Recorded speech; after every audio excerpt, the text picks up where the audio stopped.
Well, because you're actually what's happening here, Dr. Chapman, is that you're explaining the actual communication of love. Look, we all feel it. We all understand it to a sense. We know when we see it in movies and it makes us cry. But the actual communication of that love is what we might be blind to. And like you just said, even you had mentioned him with his parents. Me too, reading this with my parents, who my parents are, I was born in the United States, they weren't. So we had, even within our own house, there were cultural differences.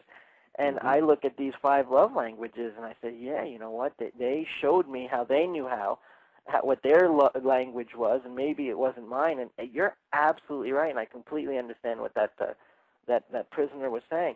We're gonna go over the 5 love languages, folks. I know that the feedback's already going crazy. I will definitely get the feedback. We're gonna go over the 5 love languages of Dr. Chapman, and in there I'll throw in some of your questions. So keep them coming. That's at AOL Instant Messenger. The screen name is ABT Radio Show. Dr. Chapman, I would love to go over the 5 love languages. Let's start with the first one, words of affirmation. Yes, it's using words to affirm the other person. You look nice in that outfit. I really appreciate what you did. You know, your personality is so pleasing. It's the words may be addressed to the person's personality, to some behavior, something they did for you. It can be addressed toward anything, but you're simply using words to affirm the other person. They can be written words. They can be spoken words. I guess you could even sing the words, but it's using words to affirm the other person. And for some people, this is like rain on their soul when you give them words of affirmation. This is their love language, and it really communicates to them that you care about them. Words of affirmation. Does it work the opposite way as well? If someone's a words of affirmation person and someone is telling them negative things about themselves, does that hurt them extra since that's their love language? Absolutely. Absolutely. It strikes at the heart of that person. When you give them negative words, you give them critical words, it's like a knife in their heart.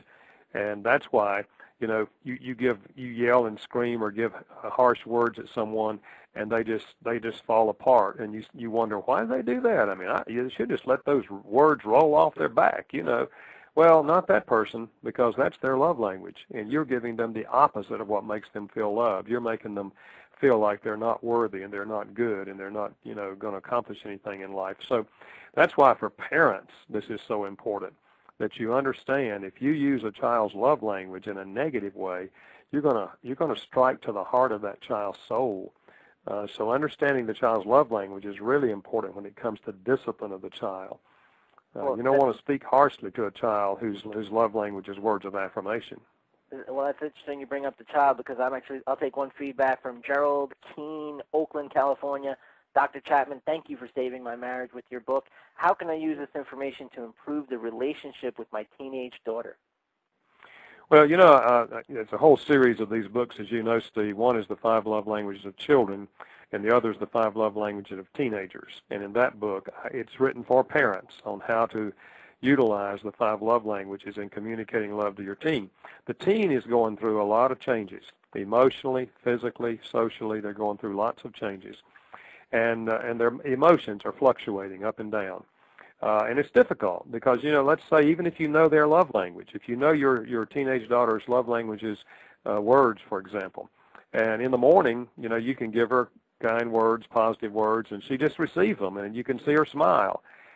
But in the afternoon, you know, you might just say something positive to her, and she might just, you know, snap back at you because she's in a different mood. And we have to realize that. It's not really addressed to you. It's coming from the mood that she's in at the moment. But I do believe that if parents can learn this concept, they can effectively love teenagers even through those years when there's lots of changes going on in that teenager. You know, all the research, Steve, is in now. Violent teenagers do not feel loved by their parents. I didn't say the parents didn't love them. I said they didn't feel loved. And there's a vast difference. You know, parents can be very sincere, and certainly most parents love their teenagers, but a lot of teenagers don't feel loved because the parents are not speaking the right love language. And I completely understand that. Again, as a child, my father always seemed so cold to me. And his answer would always be, he was very hardworking, old school hardworking, and if you ever needed clothing, it's there. You're never hungry. You always had a house. You always had stuff. But my answer was, well, I just want you to kick the ball outside with me. Right, and I would say, why aren't you outside kicking the ball with me? Don't you love me? And as an adult now, I see, and this book really solidifies, like, wow, he was actually showing it to the best of his ability, breaking his back to show it. It just wasn't what I wanted at that time. It's remarkable, this book. He was very sincere, but it wasn't coming through to you.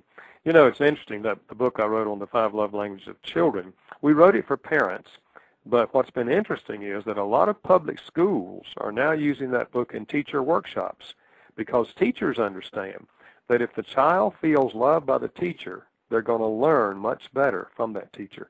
If they don't feel loved by that teacher, it's going to be a difficult learning situation.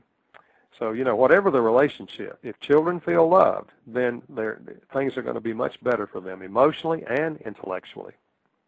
Let's go to the second language. That's quality time. Quality time is giving someone your undivided attention. Now, with couples, I'm not talking about sitting on the couch watching television. That's not quality time because someone else has your attention. I'm talking about sitting down in the same room, TV is off, magazines are down, the two of you are looking at each other and talking and interacting with each other. That is quality time. Now, it doesn't have to be. That's one of the dialects. It doesn't have to always be sitting down talking. You could be taking a walk down the road in which the two of you are sharing ideas with each other. Or you could go out and work in the yard together. If the motivation is to do something together, not to plant a garden, that's not the motivation. That's a secondary motivation. We're doing this so we can do something together, you and I together. It's that togetherness. It's that sense of we are into each other's lives.